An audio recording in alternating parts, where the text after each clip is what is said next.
Read the first question.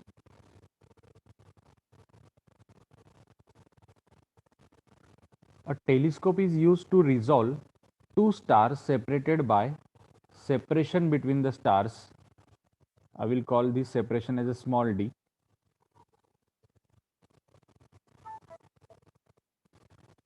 If the wavelength of light used, lambda is also mentioned here, lambda, what should be the aperture of objective of the telescope? Okay, now actually this separation is given in terms of radian, so I will call this separation as a d theta. Okay, so I have the value of d theta 4.6 into 10 raised to minus 6 radian. Lambda is given, I will write like 5.46 into 10 raised to minus 7 meter. हमें क्या निकालना है? What should be the aperture of objective of the telescope. Telescope word आया है, सबसे बड़ा hint यहाँ पे telescope is mention. Okay, aperture हमें टेलीस्कोप का यहाँ पे फाइंड आउट करना है. उस एपर्चर को हम बोल सकते हैं, will call that aperture as a small d बोलेंगे उसको एपर्चर. ओके, या फिर उसको कैपिटल डी भी बोल सकते हैं, डजेंट मैटर. जो कुछ भी वहाँ पे एपर्चर हम यूज कर रहे हैं उसको हम कैपिटल डी, आप कैपिटल डी बोलो या फिर स्मॉल डी बोलो, it depends on your logic. Now this d theta equal to 1.22 lambda, अगर आपको याद होगा तो टेलीस्कोप की केस में ये रिलेशन हम यूज करते हैं, d theta equal to 1.22 lambda divided by a. If you remember, देखिए कुछ नोट्स में आपको कैपिटल डी मिलेगा, कुछ नोट्स में इसको स्मॉल डी भी बोला है, but we have used it as a a. हमने एपर्चर को क्या बोला था? ए बोला था, इसलिए हम ए यूज करेंगे एपर्चर के लिए. Now I have to find out this a, so I will write like 1.22 lambda divided by d theta. चलो इसको सॉल्व कर दो बस. 1.22 lambda is 5.46 into 10 raised to minus 7, and this d theta is given 4.6 into 10 raised to minus 6. Okay, we have to find out the value of a. Directly I will get the answer. यहाँ पे हमें answer directly मिल जाएगा. इसको थोड़ा सा हम approximately कर सकते हैं. देखिए कैसे, I will make it as a 12. इसको मैं कंसिडर करता हूँ 12 अप्रोक्सीमेशन. देखिए इसको मैंने कंसिडर किया 12, इसको कंसिडर किया 46. ये 12.2, एक से पॉइंट इसका शिफ्ट, एक से पॉइंट इसका शिफ्ट. सो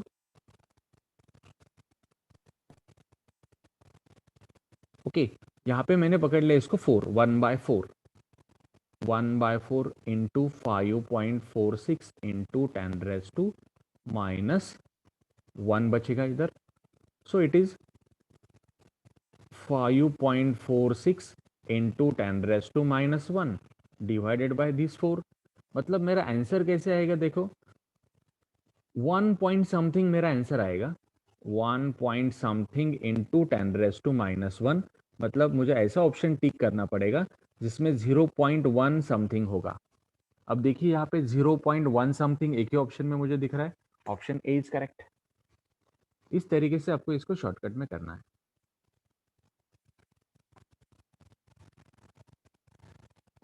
कैलकुलेशन समझ में आया आपको? देखो मैंने इसको क्या कर दिया, इसको मैंने कर दिया 12 और इसको मैंने कर दिया 46 इंटू 5.46 इंटू इधर बचा कौन? 10 रेज टू माइनस 1 ना, ये दोनों का. अब देखो यहाँ पे 1, यहाँ पे 4. सो इसको मैं 4 से डिवाइड करूंगा यहाँ पे, तो देखिए ना यहाँ पे क्या हो रहा है, 1 point something into 10 raise to minus 1. Minus 1 इसके अंदर डाल दिया तो 0.1 something metre. So option A is correct. सीधी बात है. ये फॉर्मूला आपको याद रखना है. D theta equal to 1.22 lambda divided by a. We have discuss, telescope word आया तो ये फॉर्मूला हम डायरेक्टली यूज करेंगे. D theta equal to 1.22 lambda divided by A.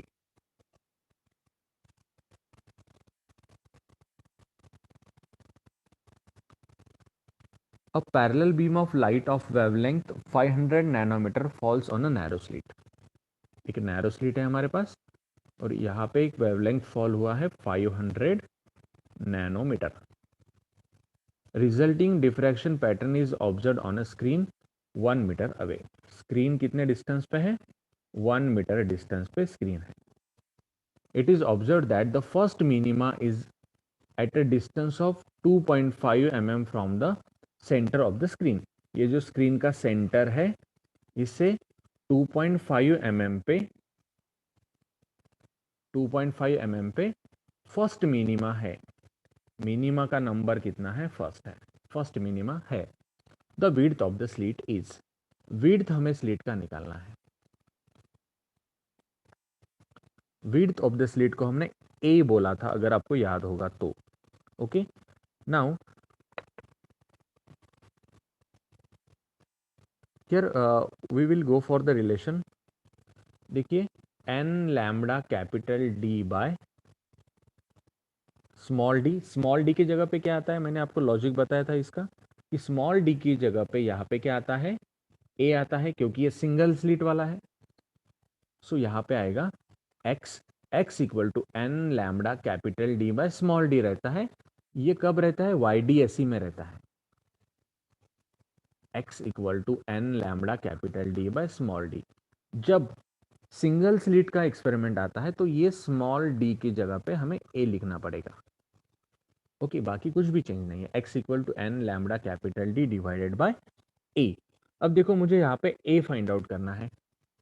Width of the slit, ये जो स्लिट है ना इसका विड्थ ए है.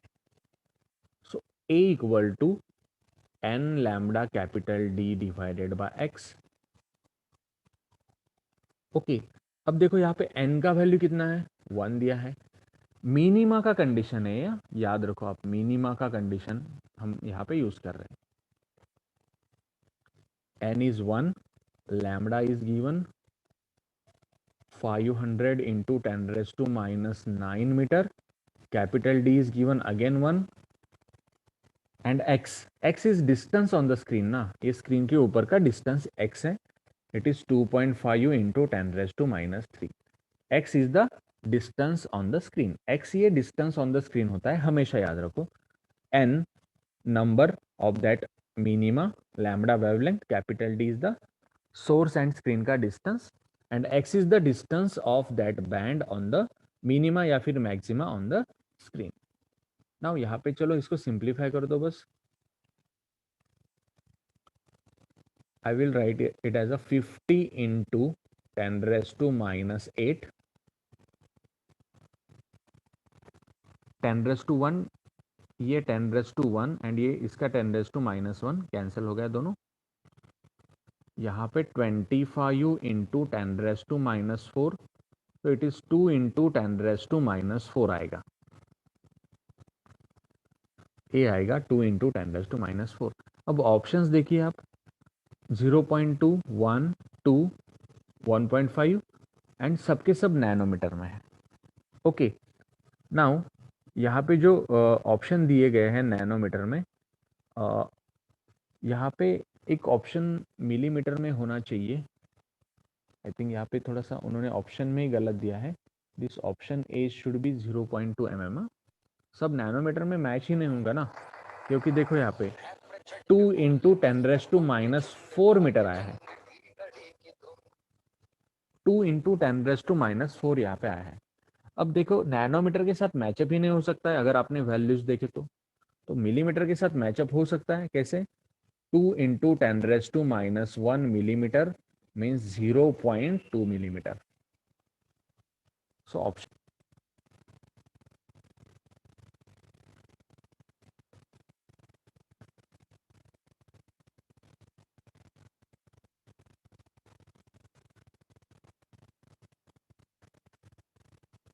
next question.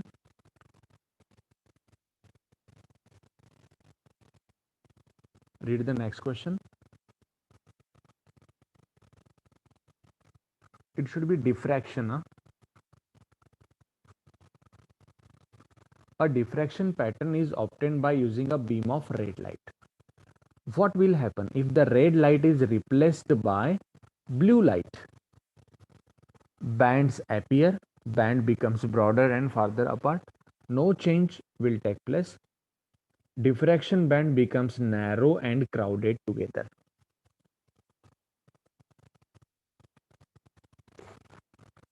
Okay, now firstly he is using red light. Okay, he got some diffraction pattern. ये जो bands यहाँ पे तैयार हुए ब्राइट डार्क इस तरीके से. ओके, पहले हमने रेड लाइट यूज़ किया था, उसका कुछ तो वेवलेंथ होगा लैम्डा ऑफ रेड लाइट. उसके बाद में हमने ब्लू लाइट यहाँ पे यूज़ किया है, उसका कुछ तो वेवलेंथ होगा लैम्डा बी. अब देखिए बैंड्स डिसअपियर हो जाएंगे, ब्रॉडर हो जाएंगे, कुछ भी चेंज नहीं होगा, diffraction pattern will become narrow and crowded together. अब देखो हमारे पास जो फॉर्मूला होता है x equal to lambda capital D by small d होता है. ओके, अब देखिए रेड एंड ब्लू लाइट, मतलब यहाँ पे चेंज कौन होने वाला है? लैम्बडा चेंज होने वाला है.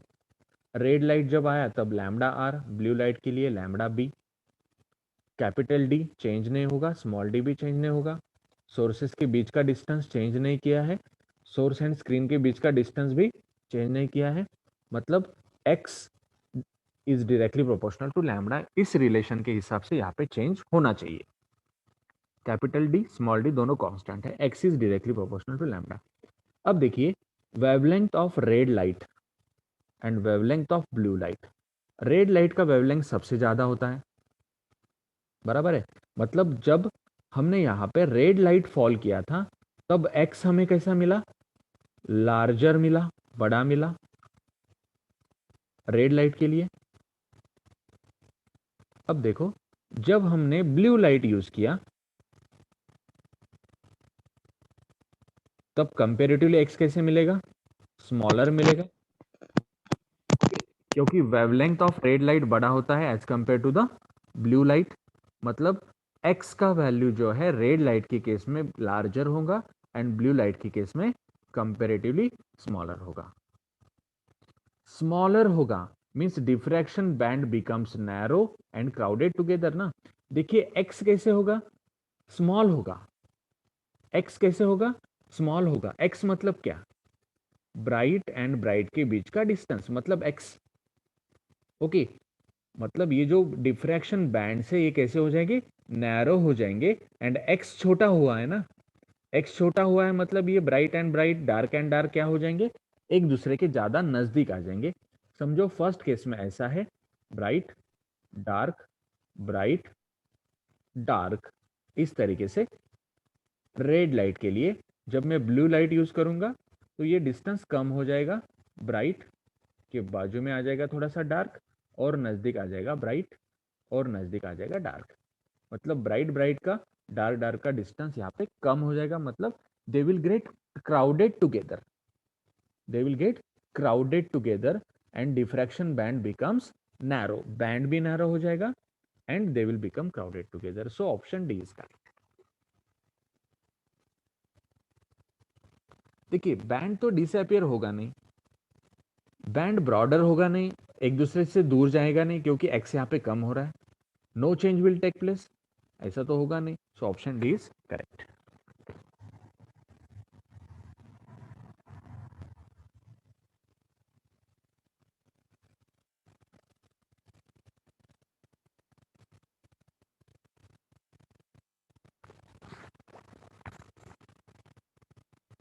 A parallel beam of light of wavelength gets refracted by a single slit.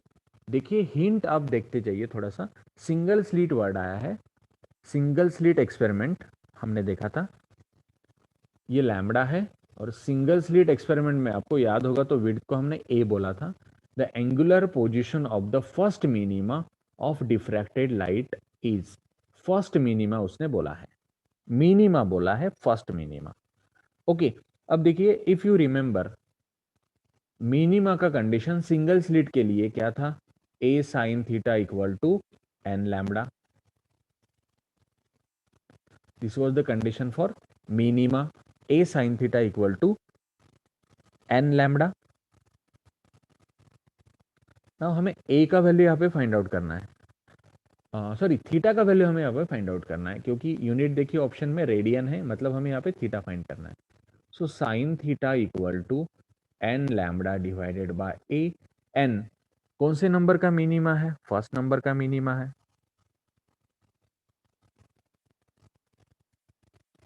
So N आएगा 1, लैम्बडा 6 × 10⁻⁻⁷, ए दिया है 0.3 mm, so I can write 3 × 10⁻⁻4 metre.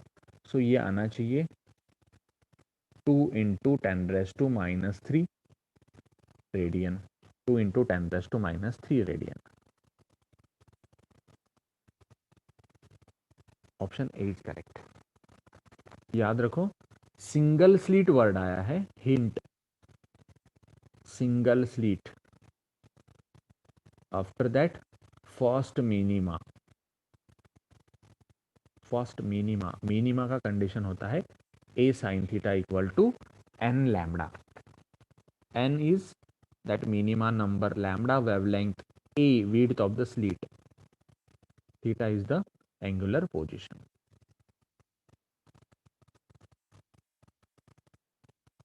अब देखो ये साइन थीटा का वैल्यू आया है ना, पर ये वैल्यू देखिए, ये वैल्यू बहुत ही छोटा है।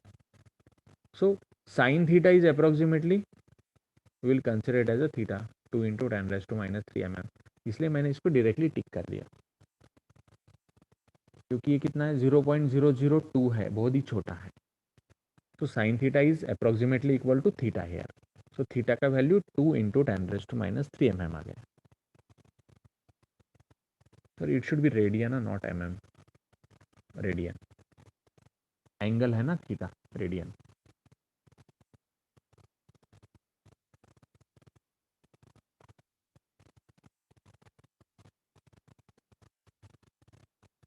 Light of wavelength 600 nanometre is incident on aperture of size. Aperture का साइज उसने यहाँ पे मेंशन किया है। I will call the size of aperture as a या फिर डी भी बोल सकते।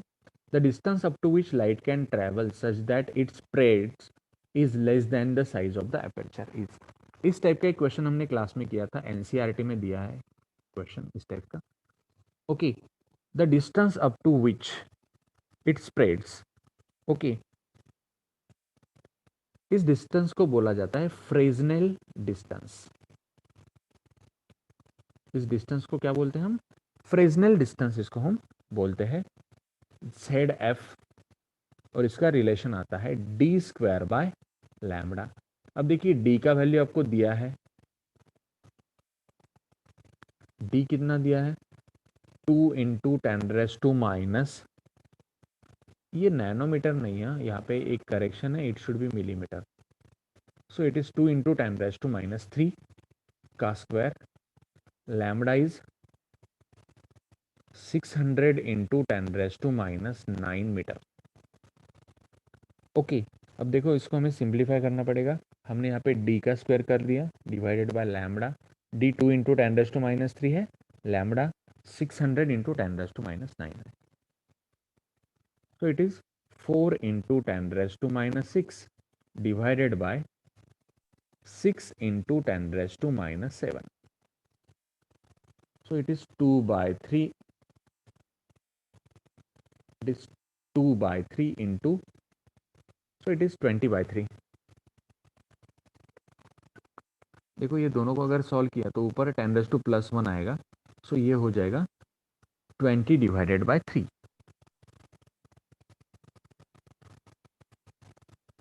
So your answer should be in the range of 6.67. Better, option B is correct. याद रखो एक टाइप का एक क्वेश्चन हमने लिया था क्लास में, फ्रेजनेल डिस्टेंस इसको बोलते हैं, फ्रेजनेल डिस्टेंस। लाइट ऑफ वेवलेंथ उसने बोला है, एक एपर्चर पे फॉल हुआ है, उसका साइज भी दिया है। The distance up to which light can travel such that it spread less than the size of aperture, मतलब आपका एपर्चर इस तरीके का होगा, इधर से लाइट फॉल हो रहा है तो लाइट आपका कितना स्प्रेड हुआ, less than size of aperture, कितने डिस्टेंस तक इस तरीके से लाइट आपको दिखेगा, इस डिस्टेंस को बोला जाता है ZF। इसके बाद में समझो लाइट आपका एपर्चर से ज़्यादा मॉडरेशन में स्प्रेड हो गया। इसके बाद में कहाँ तक एपर्चर से छोटा है, यहाँ तक एपर्चर से छोटा है, तो इसको बोला जाता है Fresnel distance.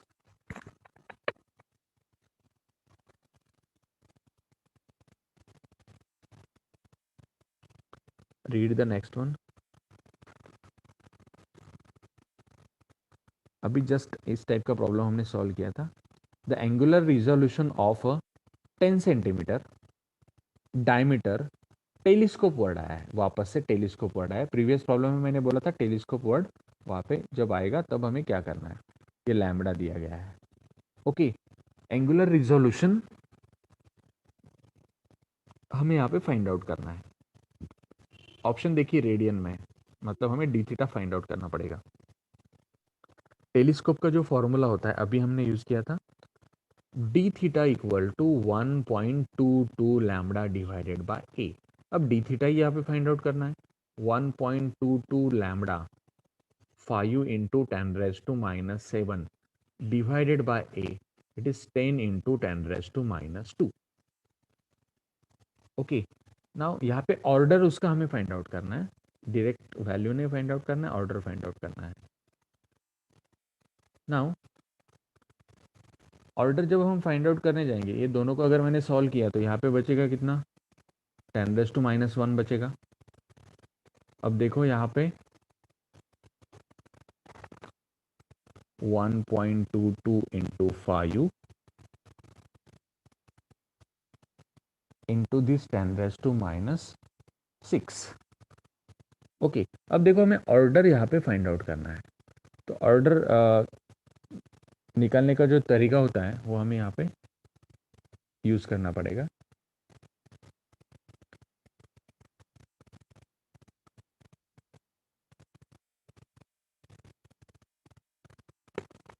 Now it is 1.22 into 5 into this,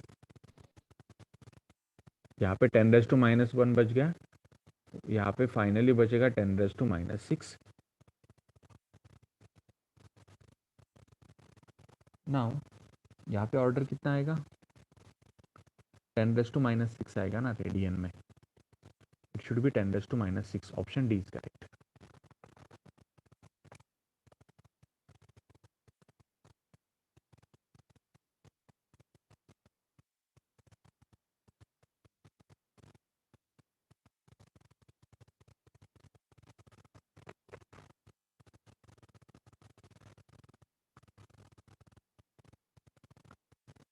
In a Fresnel biprism experiment, two positions of lens give separation between the slits as 16 centimeter and 9 centimeter respectively. The actual distance of the separation is, if you remember, Fresnel biprism experiment, अगर आपको याद है तो देखिए हमने ऐसे biprism experiment यहाँ पे एक परफॉर्म किया था। इधर से लाइट आया था एस, इधर लाइट का सोर्स है, यहाँ पे हमने एक लेंस यूज किया था and this is the screen. Okay, now two prisms are fitted here, base to base 179 degree इनका एंगल था। ओके, अब देखिए लाइट एक्चुअली यहाँ से आता है, प्रिज्म पे ऐसे फॉल होता है, पर हमें ऐसा लगता है कि लाइट इस डायरेक्शन में यहाँ पे मूव हो रहा है। ओके, एंड यहाँ पे इमेजेस का फॉर्मेशन होता है, लाइट का डिफ्रैक्शन होता है। ओके, तो इस केस में हमने एक लॉजिक अगर आपको याद होगा तो देखिए, in a Fresnel biprism experiment two positions of lens, lens पहले मैंने बाइप्रिज्म के साइड में लेके गया यहाँ पे। ओके, और यहाँ पे जो मैग्नीफाइड इमेजेस तैयार हुए थे वो डिस्टेंस मैंने मेजर किया, उसको मैंने बोला था D1, वो यहाँ पे दिया है D1 16 सेंटीमीटर। उसके बाद में मैं लेंस स्क्रीन की तरफ लेके गया, तब डिमिनिश्ड इमेज फॉर्म हुए थे। ओके, उसका साइज था D2 और वो यहाँ पे 9 centimetre. The actual distance of the separation is, तो ये जो दो सोर्सेस यहाँ पे मुझे दिखते हैं S1 S2, ये दोनों के बीच में डिस्टेंस कितना होगा। नाउ देखिए यहाँ पे हमने एक जो फॉर्मूला यूज किया था d equal to under root d1 into d2। So d equal to under root d1 is 16 into this 9। so this d will be 16 को बाहर निकाल दिया मैंने 4 हो गया, 9 को बाहर निकाल दिया 3 हो गया, मतलब ये आएगा 12 सेंटीमीटर आएगा। ऑप्शन ए इसका।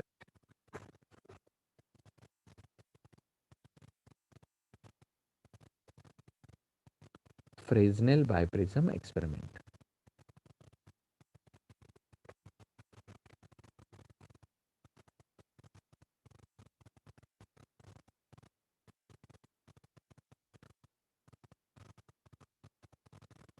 For what distance is a ray optics a good approximation when aperture is aperture d बोल सकते हैं या फिर a बोल सकते हैं and lambda is given. Distance पूछा है वापस। हाँ, मतलब ये फ्रेजनेल डिस्टेंस है। अभी एक प्रॉब्लम देखा था हमने इस टाइप का, Fresnel distance ZF equal to d square by lambda. अगर आप इसको d बोलते हैं या फिर a बोलते हैं, आपके लॉजिक पे कंप्लीटली डिपेंड करते हैं। अगर आप इसको a बोलते हैं तो a स्क्वायर बाय लैम्बडा आएगा, बाकी कुछ भी डिफरेंस यहाँ पे नहीं होगा। सो a स्क्वायर बोलेंगे, पहले प्रॉब्लम में हमने इसको d कंसिडर किया था, d बोलिए या फिर a बोलिए, a स्क्वायर। सो 4 इंटू 10⁻³ का square divided by lambda. Lambda is 500 into 10⁻⁹ metre. It is 16 into 10⁻⁶, 5 into 10⁻⁷। So यहाँ पे हमारा जो आंसर आएगा 3 पॉइंट समथिंग। एक ही ऑप्शन मुझे 3 की रेंज में दिख रहा है, आगे कुछ करने की जरूरत नहीं है। ऑप्शन बी को हम टिक कर देंगे क्योंकि एक ही ऑप्शन जो है 3 की रेंज में मुझे यहाँ पे दिख रहा है। 5 4 2 है बाकी। ओके, तो बाकी आप टाइम वेस्ट मत कीजिए, डायरेक्टली उसको टिक कर सकते हैं।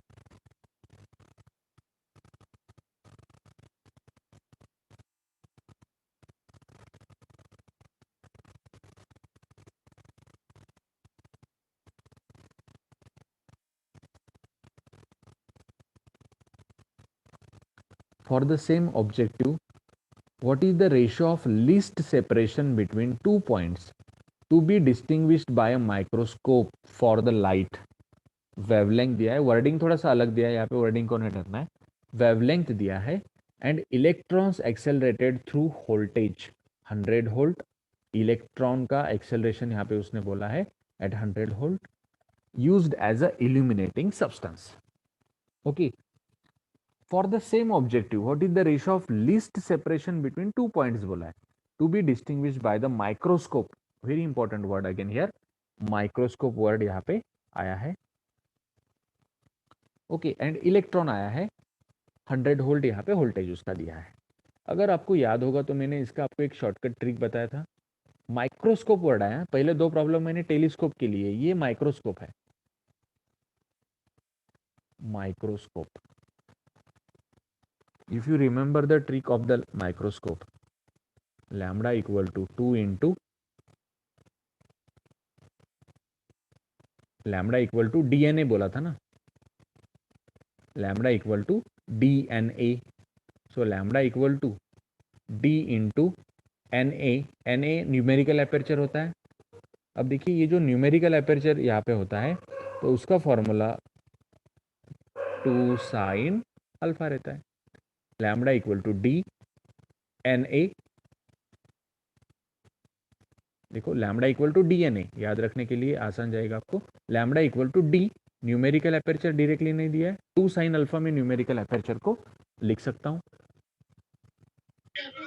नाउ यहाँ पे देखिए उसने एक जो कंसेप्ट यूज किया है, 2 वेवलेंथ का मुझे रेशियो यहाँ पे फाइंड आउट करना है। Ratio of the least separation between the 2 points, least separation between the 2 points. So now first case,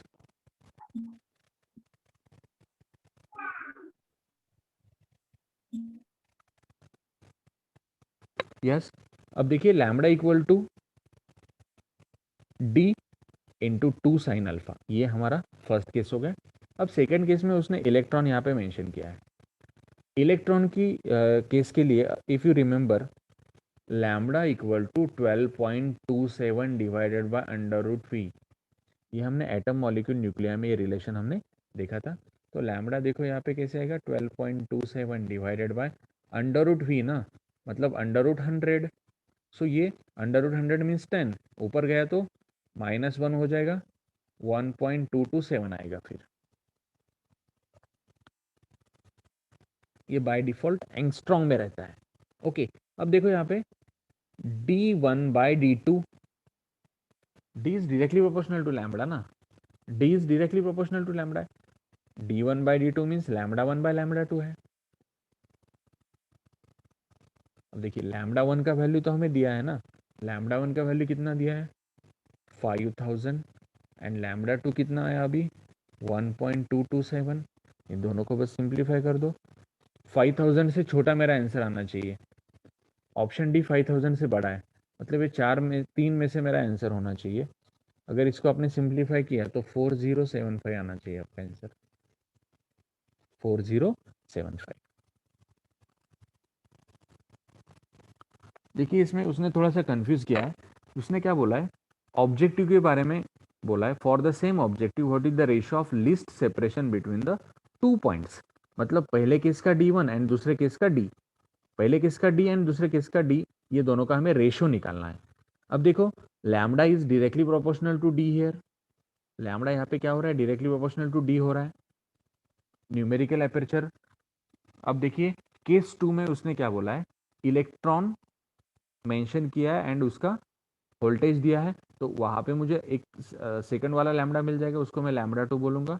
और यहाँ पे जो फर्स्ट वाला है लैम्बडा 1 5000 तो उसने मेंशन किया है ऑलरेडी। ओके, तो ये लैम्बडा 1 के साथ मुझे ये लैम्बडा 2 सिर्फ निकालना पड़ेगा एंड दोनों का डिवीजन यहाँ पे करना पड़ेगा।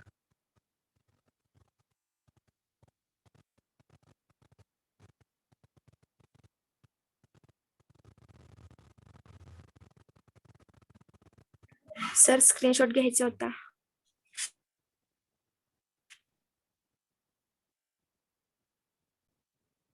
Yes, next one. The diameter of pupil of human eye is about 2 mm.